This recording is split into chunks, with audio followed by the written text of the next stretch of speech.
Hi, welcome back to Weatherford Daze. I'm Rachel, this is Jason, and welcome to the month of July. The toasty, independent month of summer. Toasty independent month? Okay.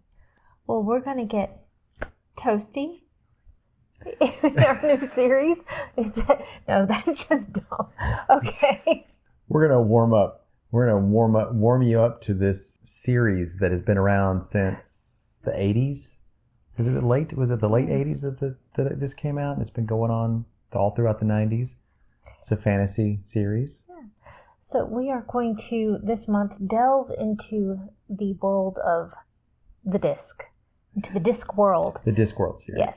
Discworld series by the beloved Terry Pratchett, who, honestly, I just looking into it, like, so many people know Terry Pratchett and really like and enjoy his work. And that was, it makes it kind of intimidating to touch on this for us because, How so?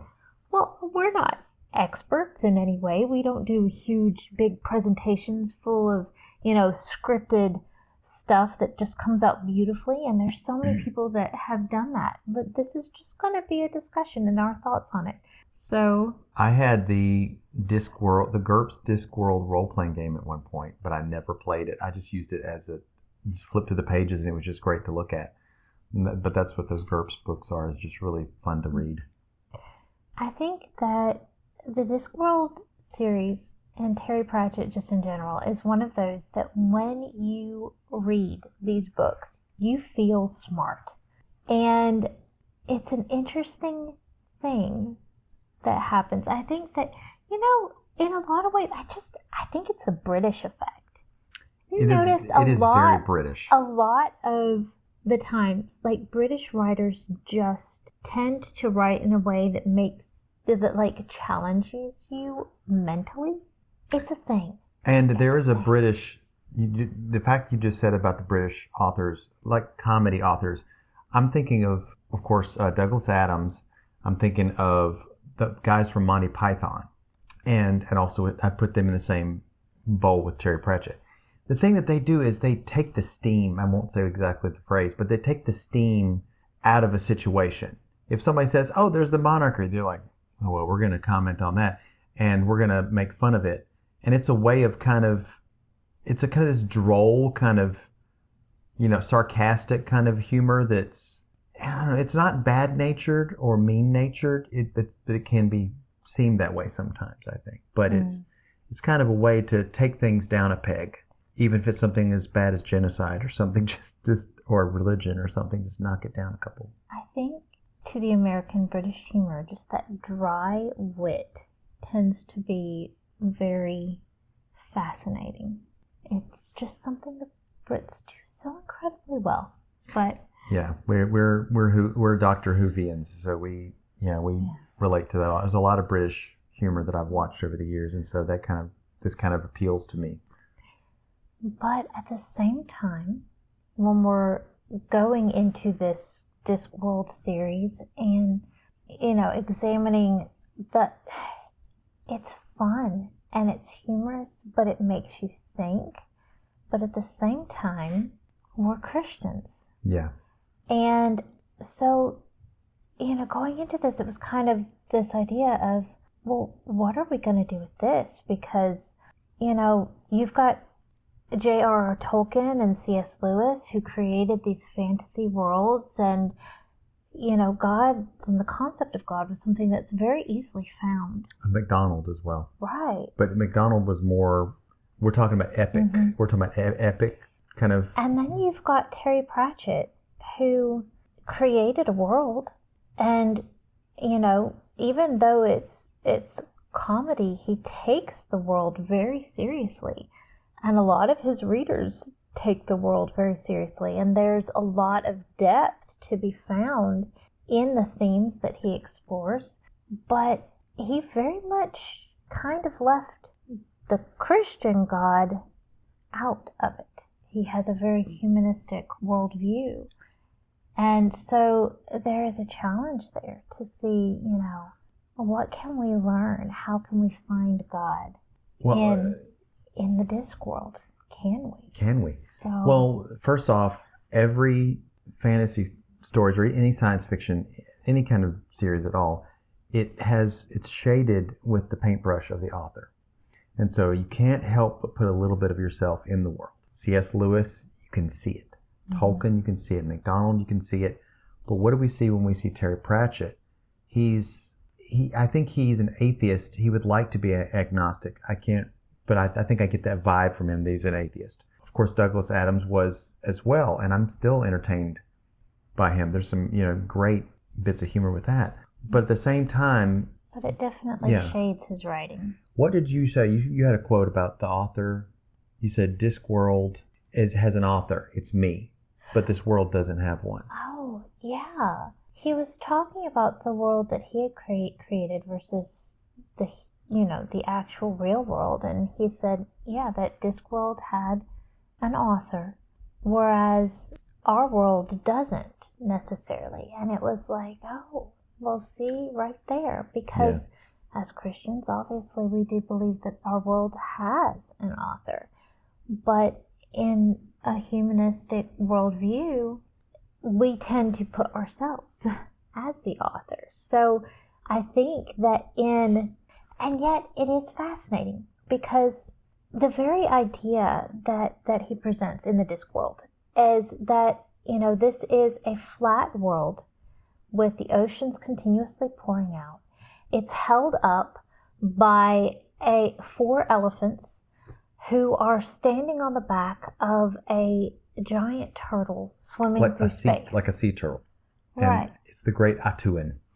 And all of the systems that he puts in place, and that's one of the things that he has said many times, is that he took a fantasy world and he said, well, what if we actually take this seriously? What if we actually look at, what if this was true? How would this actually come about? What would if we had all of these different elves and trolls and dwarves and dragons and all of this. And magic. Sorcery, right. What if we had this and it was in our world, and fantasy was real? What would that look like? And this is his, a very intelligent, very smart man's vision of what the world actually looks like. He built a world that made sense to a man.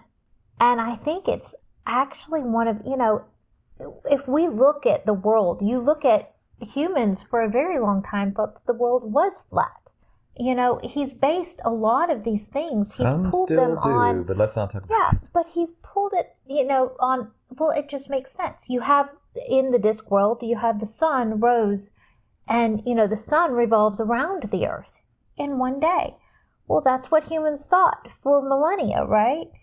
It's all of the things that it's like, well, this makes sense. Whereas you actually look at our world, and it's beyond our comprehension. It took us so long to actually look at and figure out the mysteries of our world. But the thing is our world has an author that's beyond us, right? Whereas the Discworld was made by a man. And so it actually makes the most sense to what we humans actually could come up with. And he put all of that in there. It's like all of the thoughts that man has had about the world and about humanity from the very beginning, all of the myths, that he incorporates in here. It's like, well, what if they're all true? What if the tooth fairy is actually real? And all of this, these mythological beings. What if death actually is a Grim Reaper? Yeah, a Grim Reaper. Or wants to be a heavy metal guitarist. There's actually a book where he does that. It's called Soul Music. And it's really good. Exploring what that would look like, but it's from a very much, this is the best world that I think a human could come up with. But when you compare that to the real world, it's like, well, God came up with something so much better than what humanity could come up with. But make no mistake, the disc is a mirror. And I'll explain that.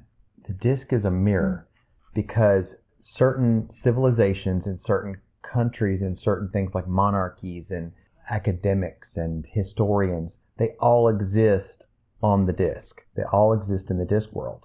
And things like countries angry at another country because of something very, petty. Those are all things that he mirrored from our world. Things like from religion or the way a city is run or what he thinks about police officers or the law or manipulation or cults and things like that. He's getting inspiration from our world and then taking the steam out of it, but getting inspiration. So whereas Tolkien got inspiration from the deeper myths and elevated them and elevated us to go, we want to come up higher. In many ways, he goes, well, this is what we get. And he's humanistic on a smaller level. When you deal with certain characters, he's pro them in all their faults and weaknesses. Mm-hmm. But when it comes to higher people like kings and princes and popes or whatever type characters or things like that, he's very cynical. But he's cynical with a sense of humor. And I think that's the thing. When you have humor, it kind of softens and makes everything okay. Even when you're looking at things that seem very dark, when you add that overlay of humor over it, it kind of, and I think that he saw that as the world's coping mechanism because he saw the world as a very dark place. And it really does, disarming. When you contrast it's a humor, disarming humor. The way that most authors do look at fantasy, a lot of the times there is this idealism that's there. They're painting heroes and people that are larger than life, that have kind of, and there is an orchestration to it, that when things are at their darkest, the hero comes in and saves the day. That, and that's one of the things which we'll get into the plot of the book that we're talking about today, which we're going to be discussing Guards. I don't think we said that yet. We haven't. It's called Guards. In the title. Yeah. Guards. But yeah, they do discuss like that 1 in a million chance. And, he's taking and playing on these literary themes. Tropes and tropes. But, where fantasy kind of lifts this up and kind of pushes people and says, this is the ideal, let's become the ideal. He kind of uses humor, but it's also what if the ideal doesn't work?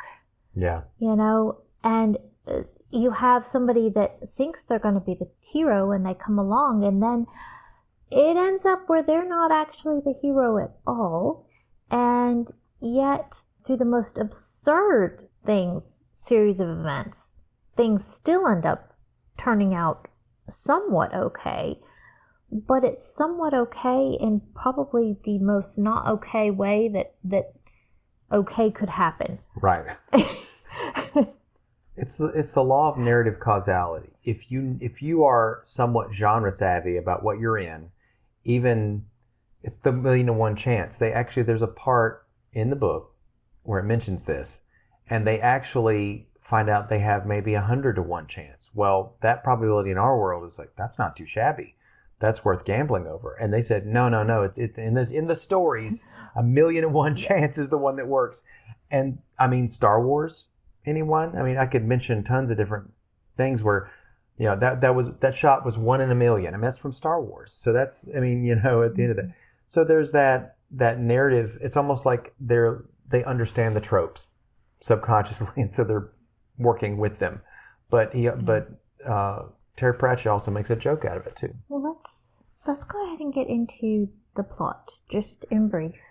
Okay, so there is a city that has 2 sections of it called Ankh-Morpork, and it is introduced, I think, earlier in his series. This takes place a little bit later in the series, but most people have voted that it's a really good entrance into this. You can just go with it and go, okay, because it doesn't get too in the weeds about a lot of different stuff. It just introduces it and you can go. There is a secret order, and they all wear cloaks, and they meet at night, and they are trying to install a king that they can control. So the leader of the order, he summons a dragon and controls it. It's like he kind of puppets that dragon. So their idea is if they come out and have the dragon attack the city, and they can get their little guy that they make is like going to be the king, the hero, he'll slay it, and then they can introduce him. There's already a ruler, though, of Ankh-Morpork, and that's the patrician, which I was getting Lord Denethor vibes with, with a Lord Regent kind of thing, because he's not really a king. They keep saying, we have no king. That reminded me of that. But he's called Lord Vetinari. The dictator. Yeah, I would say so. So now, who we really follow mostly in this book is a group called the Night Watch. They almost feel like night guards that you see in a lot of games and things like that. They kind of walk through and just kind of checking things out to make sure doors are locked or unlocking them and taking things. The Night Watch consists of the main character, Sam Vimes, who when he's not in his cups drinking, he actually ends up pretty not too bad of a guy. Well, in my opinion. And there's Nobby, Corporal Nobby, right? Mm-hmm. And Sergeant Colin. And they are both interesting and kind of goofy, but also kind of, you start to like them a lot by the end. At least I did. They get a new member of their Night Watch who is one of my favorite too. He just the way that he's portrayed is Carrot Iron Founderson. He is an orphan who was adopted by a dwarf family in the hills, and they send him to the city to make himself a man, And he's very idealistic and a little bit naive, but in some of the best ways, because he's so naive he doesn't even know he's naive. So that's what's great about it. There is now how did they summon the dragon? How did this cult summon a dragon? They summoned it with a book of dragon summoning that they stole from the library. And the librarian, who is an orangutan, he was transformed from a human to an orangutan as a curse or something like that. And he's a great character, by the way. He shows up a lot in the Discworld series. So Sam Vimes links the theft of the book to the dragon appearing. As they further their investigations, they meet Sybil Ramkin, who is a dragon. She raises dragons. She breeds them and raises little swamp dragons. Because the dragons of old, the big giant ones that, the Smog style dragons, that you remember from old, they are extinct or gone or disappeared. And all we have is little swamp dragons, which are these little, they reminded me of the little tiniest ones from How to Train Your Dragon, the little guys. And one of the underdeveloped dragons named Errol, they give him to the Watch as a mascot. He's great. So they eventually get the patrician taken away from his current role, and he gets put into the dungeons, which suits him just fine, you find out later. They find out that the secretary guy that works with the patrician is actually behind a lot of this plot, kind of like the second in command. So the dragon, they summoned a dragon. Yes. Right? But they had control over it, so they thought. Right. Right. And then what happens is the reason why they wanted to summon a dragon, I don't think you mentioned that. Right. They wanted to summon a dragon because they need a threat to the city in order to be able to usurp the patrician. Yeah. And so they're creating this threat, and then they have someone lined up that looks the part, but that is easily controlled. Right. So you have this, and what do they call him? The head of their group. Supreme Lord or something, Brotherhood guy. I don't know. Yeah. He's a Supreme Muckety. I have no idea. But anyway, so he's basically manipulating and controlling. And you have this, you see how very, he's got a scheme and he has an idea of how exactly he's going to manipulate these other people in this brotherhood that he's started to do his bidding. It's very manipulative, the way that he does it. And so he manages to actually summon this dragon, and he gets control of it, and he stages, his puppet guy that's going to be their king to come in and summons, the dragon right there. The guy, is a young man, waves this sword and the dragon disappears. And they're all like, okay, that's it, great, we have a king, and, everybody is supporting him because he banished the dragon. Or he killed the dragon, supposedly he killed it. Because they had like a big flash of light. Well, everything's going great until we see the dragon, who's kind of, his consciousness is in this other place. And he realizes, you know what? I don't like what's been happening to me. I keep getting pulled back there, and then there's somebody that's controlling me, and this is not cool. And then I just keep popping back here. Hold up. I can do something about this. And so he, is able to find the pathway and follow it back and appear himself. So he actually goes, and he's a being of magic, and there's enough magic in this world to support him. And so he returns. But he no longer is under the control of the great leader, headmaster, whatever. Yeah, Supreme Grandmaster. Supreme Grandmaster, yeah. So he's now back out of control. And so right at the coronation of this new king, the dragon shows back up and promptly incinerates the king and grabs we find out that the secretary, which I don't know how to pronounce his last name. Wants. Wants or want? See, I was saying Wanzi. It's Wants. It's Wants. But you know how when you have something in your head, you just can't get rid of the pronunciation? So I'm going to be calling him Wanzi because that's what I deemed it. So that works. Anyway, so Wanzi, who's actually, like you said, the secretary to the patrician, was the one that was the cloaked mastermind behind this thought. And the dragon, since he had a connection with his mind, is able to recognize him right away. And so he, cause he came back using his mind, and now he takes control of his mind. And so Wanzi is now the puppet that, he had made the dragon his puppet. Now he's the puppet. The dragon is kind of the king. He's kind of the ruler. So exactly. The dragon's like, yep, nope, I'm going to be the king now, and we're going to do things my way. He has demands. Gold hoard. Mm-hmm. And you have to bring, so basically Wansi is going, bring all your gold here as tribute, and we're going to lay it in the main room and it's like pots and pans and gold stuff.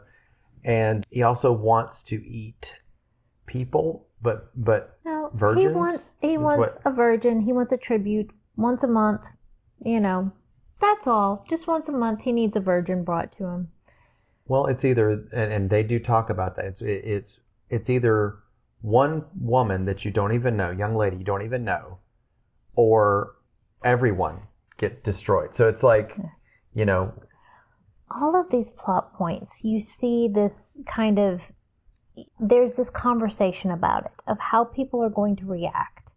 And it really is this idea of, as much as we want people to stand up to, whatever situations they're facing, in the Discworld, again and again, you see people just kind of capitulate very easily, and anybody that does stand up kind of gets stomped out pretty quickly. You see that heroics don't tend to work on the Discworld.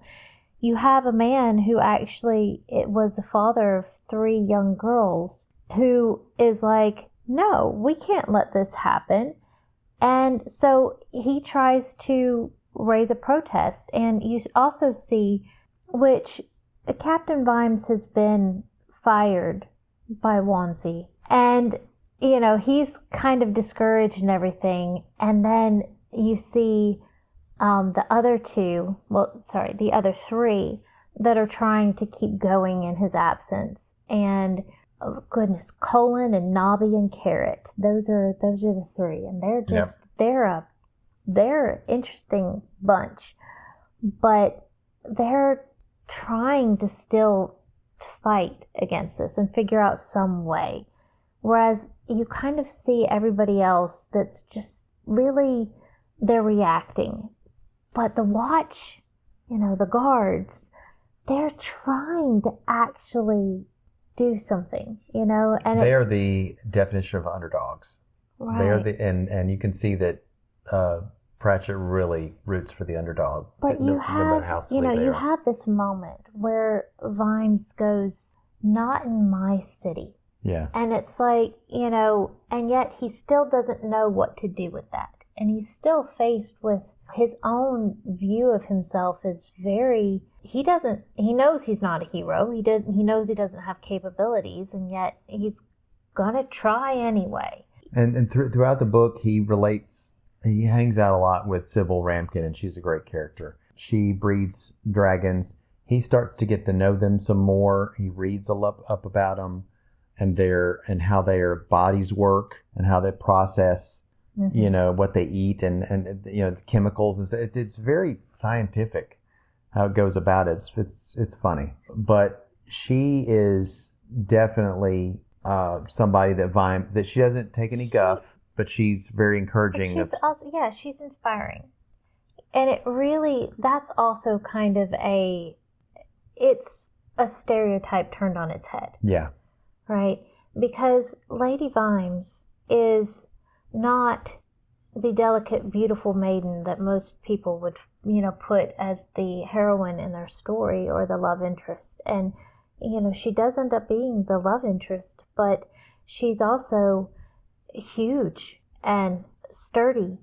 And, she's not a delicate little flower. She is a massive dragon taming she's got money. Viking woman. She's got dirt under her fingernails, but she's got money. But I think it's she has money, but it's also he has a line in there at some point of you have to have so much money and nobility to not even really care about what you look like or your appearance, because they're wearing these dirty clothes that, yes, they were expensive, but they're no longer cared for because they have a purpose. And the purpose is more important than looking pretty. And she's lost quite a few hairs, probably due to dragon flames and things like that. She wears lots of wigs. But I kind of clocked very early on that I was kind of shipping her and Vimes. It just, even before I knew that was going to happen. And finally when it did, I was like, yep. Because you can feel it. But she's kind of terrified of her, but at the same time, yeah. And I like that too, because, he's not attracted to her because of the way she looks. He's attracted to her because of who she is. Yeah. Which in the end turns out to be exactly what he needs. She also doesn't have any real male companions she's ever been interested in at all, ever, which means that she's celibate, kind of. So that actually fits the story later. Yes, because she ends up being the virgin that is presented to the dragon. Right. And our wonderful Captain Vimes gets to be the hero and, rush to rescue the maiden. To try. Right. But, all of the trying does just end up not quite working out the way that it was, that you would normally see in a fantasy. And yet, in a bumbling way, it does. Always does. From an unlikely source. From an unlikely source, exactly. And so, yeah, you have, at the end, it's like, okay, all of these things are coming together. You have the lady in distress. You have the captain who has been fired. The knight. He's almost like a knight. But now, he has his lady that he's got to come and save. You have the other ones who are trying to lead the people, but, I got stopped in the middle, or I got sidetracked from that one. You had Colin and Nobby and Carrot who were trying to get the people to revolt against the virgin being offered up, because they just knew, the people aren't going to stand for this. Right. But as soon as somebody actually tried to say, no, we're not going to stand for this and get, people to back him up, well, the dragon shows up and promptly flames him. So then everybody else just kind of does fall in line, because when you're faced between a certain death of everyone or sacrificing one person that you don't know, then the natural human trait is to sacrifice the one person that you don't know, right? It's time to take less than 10 seconds to talk about an episode we did before. It's all about philosophy. We talk about omelas, and this is exactly... Yeah. I'm sorry, I thought about that when it was happening, about go along to get along. How, one person is taken out, and that so the rest of society can move and can go along to get along. Mm-hmm. And it's somebody you don't know, so it's no big deal. And that's where the philosophy comes in, and it takes you by surprise, because you're thinking this is kind of a funny, la-di-da kind of comedy fantasy, but there's elements in there that should be taken seriously, because he's taking those mirrored elements from our world and bringing up to the surface, and so they kind of go, oh, see what you did there. And we need to get into the patrician a little bit. But the patrician, in the meantime, is sitting inside of the dungeon that he built. And we find out, because Vimes tries to confront Wanzi and ends up getting put in the prison with the patrician, we find out that the patrician has actually, prepared to... He's kind of like, never build a dungeon that you wouldn't be willing to stay in yourself. So he has a secret supply of everything that he needs there. And he also has the key, and all of the bolts and stuff are basically on the inside. There's a lock on the outside, the lock that he has the key to, but it's fortified from the inside. So essentially, he is the safest person in the city right now, in his dungeon that is basically dragon proof. Nobody can get into him that he doesn't want to get into him. And Vimes was thrown into it with him. Of course, Vimes also, the patrician sees that Vimes just really kind of needs a purpose and is enjoying the idea of trying to get out. So Vimes is trying to scrape his way, through the plaster to get out of a little vent hole. But then, Vimes also, the librarian comes along and helps him out, which is lovely. Deus ex machina. Exactly. He's not a monkey. Don't use that. He's an ape. Yeah. Never call him a monkey. Never call the librarian. Like Yeah, he has only two. He's funny. He has two things he says: ook and eek. And you have to figure out via context what he's saying. But you understand him pretty well by the end of the book. And I hope to see more of the librarian throughout these series. I'm sure he's like the librarians and everyone. Yeah. Just about. Everyone that actually deals with Ankh-Morpork. And that Terry Pratchett, being an author and being well-read, loves books, because he talks very reverently and excitedly about a library and how it just can warp time and space. And I'm like, yep, I've been there. You go in there and all of a sudden 3 hours have passed and you're like, what happened? Well, the librarian manages to actually go back in time to read the book, The Summoning of Dragons, or see what book was stolen. Yeah, because you have to. Right. Yeah. Well, he already knew which one was stolen. Yeah. He just needed to read it to confirm some details about it. So, and he also watches, he stays in the past until he watches to see who came to steal it. Right. So, yeah, so he comes back to the present knowing exactly who it is and everything, but of course the guards, the Night Watch have already figured out who it is. So, But he rescues Vimes and gets him with his guys. So end of the deal. Mm-hmm. Is the dragon gone, or is the dragon just hanging out with somebody that they like? What, are you asking if we need to spoil that? I'm not sure we need to spoil it. We spoiled everything. Errol the swamp dragon comes to the rescue and we think is attacking the dragon, but it's a courtship ritual because the dragon is female and okay, Errol, you go, boy. But Errol also, he dominates as the male and puts the female in her place.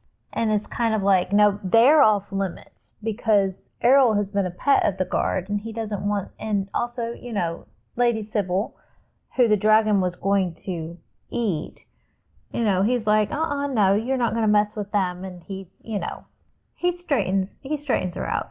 He does. But it's funny because he's so little and, right. and it's he's like this little tiny thing. And then you've got, I don't know, it reminded me of Donkey and yes, it did that too. From Shrek. But often in reality, the female is usually the larger of the two, and it doesn't quite work that way. But I think that's kind of a play on, he's always playing with factoids and stuff. But okay, but the end of it, you get the patricians back in so all's well that doesn't end well. He's back in play, and he says, well, what do you guys want? The night watch, right? And they're like, well, we just want a little bit of a raise. And he's even like, you could ask for anything. And he's like, no, this is what we want. Oh, and a kettle. We need a replacement kettle because Errol ate the kettle. Okay. And we want a dartboard, please. Okay. And then it's kind of like, and somebody asks somebody to marry them. Sybil asks Sam to marry her. I don't remember that. She proposes marriage to Vimes and he accepts. Here's looking at you, kid. It's like one of the last things he says. Or okay, are we sure about that? The fun of not editing. Okay, so yeah. From what I read, I don't think she actually proposes marriage. She does want to start a relationship. Intimate that she wants to start a relationship. Okay. With him. And he goes along with it. But I don't think she out and out says the words, marriage. It's not a straight up proposal. But they do have a new base. They have a clear cut as that. They have a new home base. It's her old house. Yes. In the yards. So because theirs got destroyed by the dragon. A lot of things get destroyed by the dragon. A lot of people get, flamed out of existence by the dragon. There's a lot that happens that is just really bad. But yet, you kind of just see the citizens of Ankh-Morpork going along. Hi, sorry. We had a little interruption from our son, so our thoughts kind of got off track there a little bit. So we're going to do our best to pick back up with where we think we were at, though we apologize if we're not where we think we're at. That's why. Yeah, right. So, okay. Well, we were talking about the patrician. Right. And how, what his view of the world was. Yes. I think. Okay. So a lot of this theory is about how evil is not done by people with, just the twisting mustache kind of villain, that it's really the workaday, everyday people just going along to get along. He says, I believe you find life such a problem because you think there are good people and bad people. You're wrong, of course. There are always and only the bad people, but some of them are on opposite sides, so it's just bad versus worse. That's a very cynical way of looking at it. And he looks out at the city. He says, a great rolling sea of evil, shallower in some places, of course, but deeper, so much deeper than others. People like you put together little rafts of rules. He's talking to Sam Vimes. Rafts of rules and vaguely good intentions, and say, this is the opposite. This will triumph in the end. Amazing. So he talks about the humdrum everyday badness. You get up in the morning, roll out of bed, you go about your average ordinary day, doing your average ordinary things, when you're a part of this banality of evil. That it's not, and you have to ask yourself where Pratchett is coming up with this theory. Well, I mean, a lot of people were saying this about the the Third Reich, and they were saying this about, the Holocaust, is they were saying that people just wanted peace, and they had this scapegoat, and they just of a people, and they just were like, well, we will turn over and prosecute our neighbors. We'll say, well, I think my neighbor was talking too much to this person or that person. And if we think that we're too far removed from that banality of evil, we have only to look in the last 5 or 6 years. And we can see how people will just say the worst things about other people, and then as soon as the problem is over, they're like, oh yeah, everything's fine now. But we remember how people were treated, and how you revealed, who you really were. And those are some darker elements, but the fact that they're in such a fun comedic story, could it be kind of a shock? Not if you know Terry Pratchett or know that style of humor and satire. But I still think that something that people miss is the things that we see and that we highlight as far as evil and good in this world. We only see the 0.00001% of heroes that are in this world that we choose to focus on. We don't look at the everyday normal acts of heroism. And the same thing goes for the evil in the world. We only see that very, very small snippet. Whereas a lot of the everyday mundane, things that kind of lead up to those really horrific events, where it's just selfishness at play, living out day to day.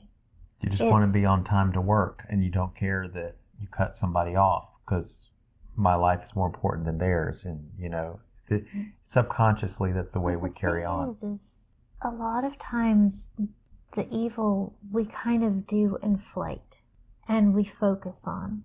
And yet, when you look at it, it's like, is there really that much more evil in the world than there is good? What is it that we're focusing on?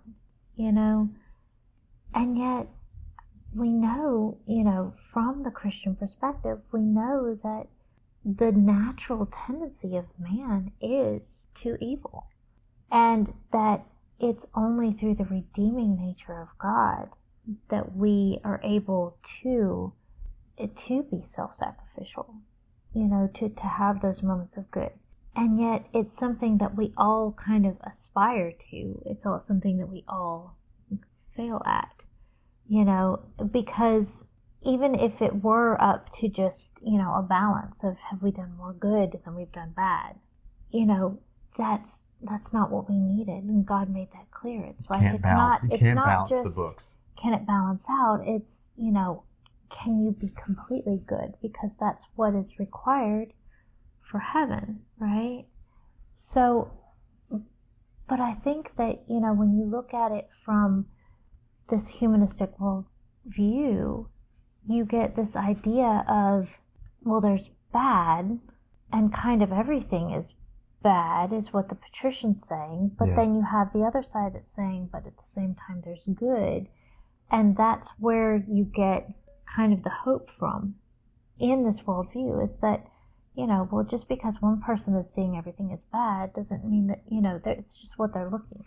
But even the good guys aren't perfect. I mean, is it Nabi that actually, when he's supposed to be checking doors to see if things are all safe, he's actually swiping things or something like that? Yeah. So even the good people are not entirely good, but in comparison with the evil ones, they're positively shining. There is a part though where Captain Vimes talks about the law, I don't have any kind of higher authority than that. And I was talking to Rachel earlier that laws are invented by people, but where does the need for those laws come in? Where does the morality come in? It's also, according to atheists and agnostic, it's invented to make society work okay, and we all are agreeing by consensus about whether these things work at. There's not some higher moral authority except your own conscience in the moment. And so what you're left with is even the thing that Sam Vimes is clinging to is an invented thing, but it's any port in a storm. It's it's there's all this craziness going on, and we got to have something to go with that. So even in an atheist worldview or a humanistic worldview, you're clinging to something that is a lesser version of a deeper thing that's more universal. And this is kind of a vagary of it. I mean, the law is just, it pretends to understand what God really put in place. And only when it echoes it a little bit does it kind of achieve something higher. It's really just stuff we made up at the time to go along to get along. And ultimately, though, the fact that he's still willing to go, he's a night watchman, he's a cop. Let's just put this way. This is Terry Pratchett's idea of the police, and so he's kind of going, you know what? I'm still going to arrest you. I've still, so he's got to have something to cling to, and it's the law. It's his ability as a policeman. And there's a internal right and wrong maybe to Sam Vimes. Not in my city. There's that, there's that something in you that knows something's wrong. You got to do something about it. And so you've got to use something to let you triumph over it, or give you a reason or impetus to kind of fight against it. And for him, it's the law. But the law is invented by man, not by God. But you really do have this idea of this contrast between the patrician and between Vimes, where Vimes is kind of, he's not as smart, and yet there's a rightness to what he's doing and the motives that he has. Whereas the patrician is just so cynical, and yet the way that it's presented in this world, it's kind of like, that cynicism is seen as a truth. And it's presented as a truth by Terry Pratchett. I think there's a little bit of Terry Pratchett in Sam Vimes and in the patrician. Like, because it's kind at your most pessimistic. Yeah, it's kind of like he's going, this is the way that the world really truly is, and this is the way that people really truly function. And yet we have to have this ability to keep on going and to believe in something better, and that believe that humanity can be better in order to keep getting up every morning.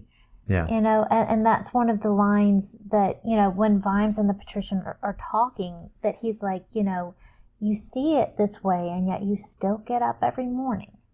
You still get up out of bed every morning. Right. You still can keep on going, even though you have this dark view of humanity. And it's like, yeah, and I really do think that this was, this is this worldview of Terry Pratchett, where he's going, at the root of it all, it is very dark. We put this hope and this, idealism as a coping mechanism. It may not be true, but it's good. And I'm going, like, that's sad. Because when you take God out of the picture, when you remove the idea that there is an author to this world, that there is a plan that is bigger than humanity, and you just take it down to humans are simply just existing on this world, and everything that we tell ourselves to give ourselves hope and to give ourselves the ability to keep on going is just a story. The story's good and there's a purpose to the story, but it's just a story. Yeah. Like, that's the best that mankind can do if you deny the possibility of an author to the story. If you basically say this idea of God and an author is simply another coping mechanism and a way that people give themselves hope.